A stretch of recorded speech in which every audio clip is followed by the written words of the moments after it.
all doing today? Welcome to another episode of Chat with Mide. Today's topic is temperament and character as a key for compatibility.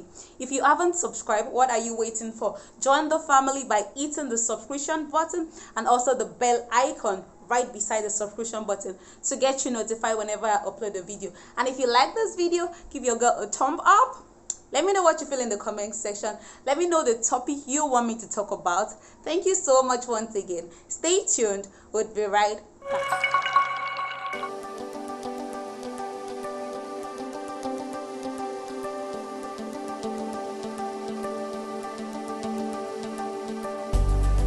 Now, back to the main course of the day. We're going to be looking at what temperament and character is. We're going to be looking at the difference between the two because obviously they are not the same. And also the forms of temperament. And we're going to be linking up temperament with compatibility. Now, what is temperament? Temperament can be described as an emotional core of one's personality, which is slightly irritable and stable throughout one's life, while character, on the other hand, is the cognitive core of one's personality, which is due to environmental factor and individual difference. Now, before we proceed, I would like us to note that temperament and character are both behaviors people portray. Haven't known this. Now, what are the differences between temperament and character? Now, the first difference is that character is influenced by environmental factor, while temperament, on the other hand, is genetic or heritable. The second difference is that one can maintain a temperament, a single temperament for a lifetime, while character changes due to environmental factor and maturity. Now, let's look at a typical example of both of them. Let's start with character. For example, a person who is fond of lying, lazing about, can tend to change as a result of the environment he or she finds himself. Yes, and also an example of temperament is if a person is this reserved person, you're quiet or you're blunt. You can't change as a result of your environment because it is inbuilt. It is part of your DNA. It is genetic. Looking at the forms of temperament, we have 4 types of temperament. We have the sanguine, the choleric, the melancholy, and the phlegmatic. And I'm going to be grouping these 4 types into 2, which is the sanguine and the choleric are extrovert, while the melancholy and the phlegmatic are introvert. Now, who are the sanguines? Yes, these ones are life of the party. Yes, they are sociable, they are hyperactive. Yes, in fact, you can't be in a gathering and not notice them. That is how they are. They are these people that you would always love being around them. They are fun to be with. They are jovial. There's no dull moment with them at all. Yes, that's why they are called social butterfly. Now, who are the choleric? Oh, this ones, they are blunt. Yeah, as in extremely blunt.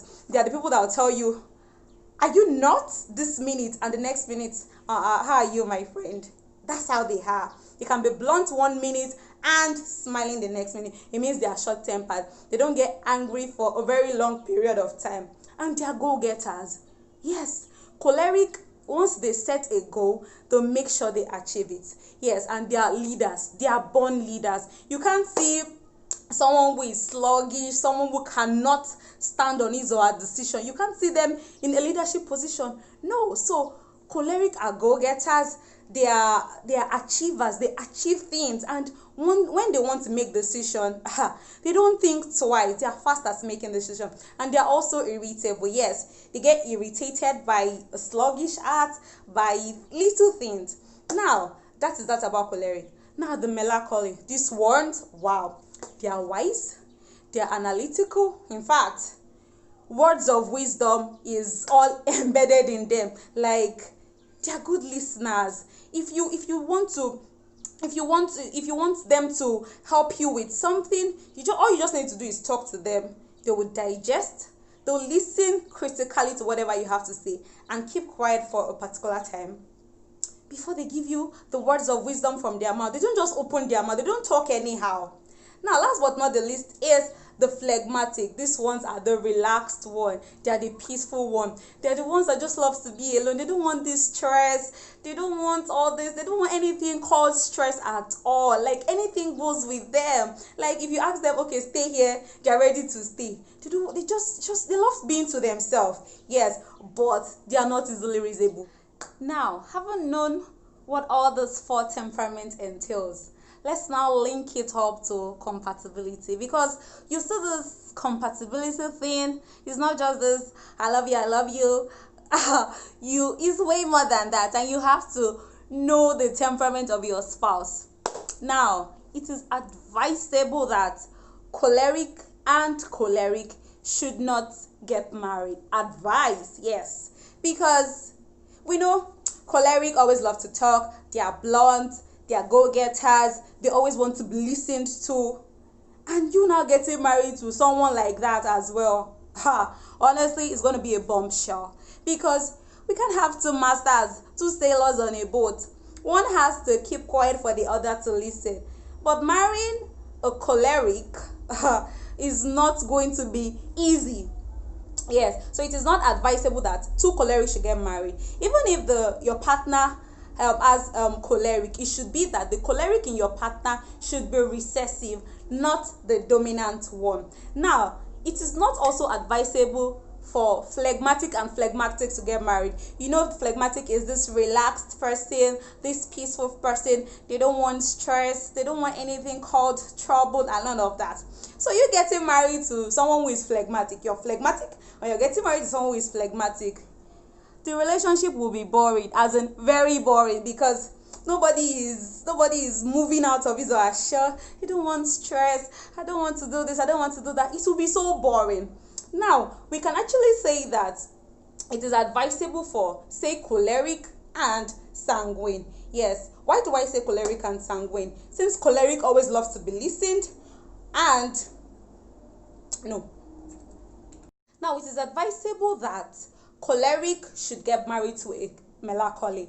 Advice, yes, and the reason is melancholy are deep thinkers. Yes, they don't just jump, they don't just talk anyhow, and they are embedded with words of wisdom. So you as a choleric, you as the blunt person, as the go-getter, as a born leader, getting married to a melancholy who is a deep thinker, who is a good listener, you can see that they might actually gel well, because one wants to be listened to and one is a good listener. Yes, and one also is a deep thinker. Yes. Now, it is also advisable for a choleric to also get married to a phlegmatic, because phlegmatic are known to be this peaceful, relaxed, they don't want stress. So if you're getting married to a phlegmatic, you know that, okay, the person does not even have to argue anything with you. If you tell your spouse, being a phlegmatic, that okay, stay here, the person will obviously stay. Don't go there, the person will not go, because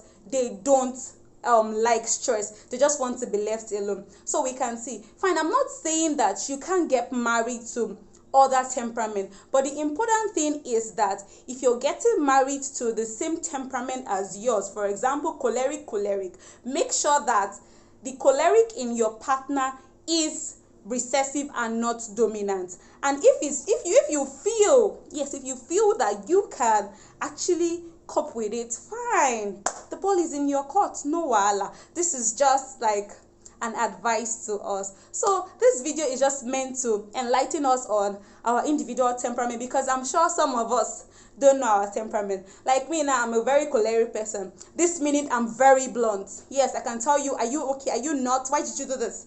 And the next minute, I'm this sweet, smiling person as always. Yes, so it is important for you to know your spouse temperament. If it's one that you can gel with, fine, carry on. But if it's one that you cannot gel with, honestly, it's better for you to stay away from that kind of relationship. Yes, because it will be better off. A broken relationship is better than a broken marriage. So you don't have to patch anything when you can always get someone that you can gel with. So I hope I've been able to enlighten us more today. I hope I've been able to hit some nail on the head, and also I hope I've been able to entertain you today. So Thank you so much for watching, and you know what, make sure you know your spouse temperament. Not only I love you, know your spouse limits, know the limits at which they can go, know their weaknesses, their strength, and the likes. Thank you so much once again for staying tuned.